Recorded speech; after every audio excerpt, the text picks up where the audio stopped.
ಎಲ್ಲರನ್ನೂ ಕೂಡ ಇಲ್ಲಿಂದ ಈಗ ಕರೆದುಕೊಂಡು ಹೋಗುವಂಥ ಕೆಲಸವನ್ನು ಮಾಡ್ತಾ ಇರುವಂಥದ್ದು. ಸದ್ಯಕ್ಕೆ ಎಲ್ಲರನ್ನೂ ಕೂಡ ಬಸ್ ಹಚ್ಚಲಾಗಿದೆ. ಒಂದು ಕಡೆ CM ಮತ್ತು ಮಲ್ಲಿಕಾರ್ಜುನ ಖರ್ಗೆ ಅವರ ಕಾನ್ವೆ ಇನ್ನೇನು ಕೆಲವು ನಿಮಿಷಗಳಲ್ಲಿ ಇಲ್ಲಿಗೆ ಬರಲಿಕ್ಕಿದೆ. ಸೊ ಆ ಸಂದರ್ಭದಲ್ಲಿ ಇಲ್ಲಿ ಯಾವುದೇ ರೀತಿ ಅಹಿತಕರ ಘಟನೆಗಳು ಮತ್ತು ಯಾವುದೇ ರೀತಿ ಪ್ರೊಟೆಸ್ಟ್ಗಳು ನಡೀಬಾರ್ದು, ಕಪ್ಪುಪಟ್ಟಿ ಪ್ರದರ್ಶನ ಆಗಬಾರ್ದು ಅಂತ ಹೇಳಿ ಅಂದರೆ ಪ್ರಮುಖವಾಗಿ ಮಲ್ಲಿಕಾರ್ಜುನ ಖರ್ಗೆಗೆ Z ಶ್ರೇಣಿಯ ಭದ್ರತೆ ಇದೆ.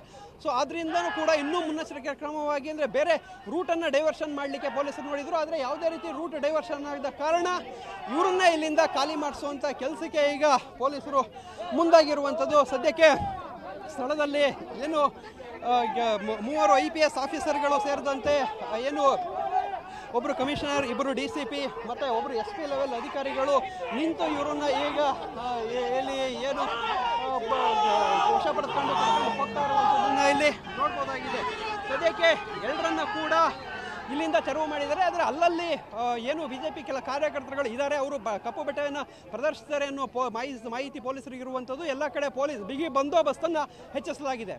ಕ್ಯಾಮ್ರಾಮನ್ ರಾಜೇಶ್ ಜೊತೆ ಪೃಥ್ವಿರಾಜ್ ಬೊಮ್ಮನಕೆರೆ, TV9 ಮಂಗಳೂರು.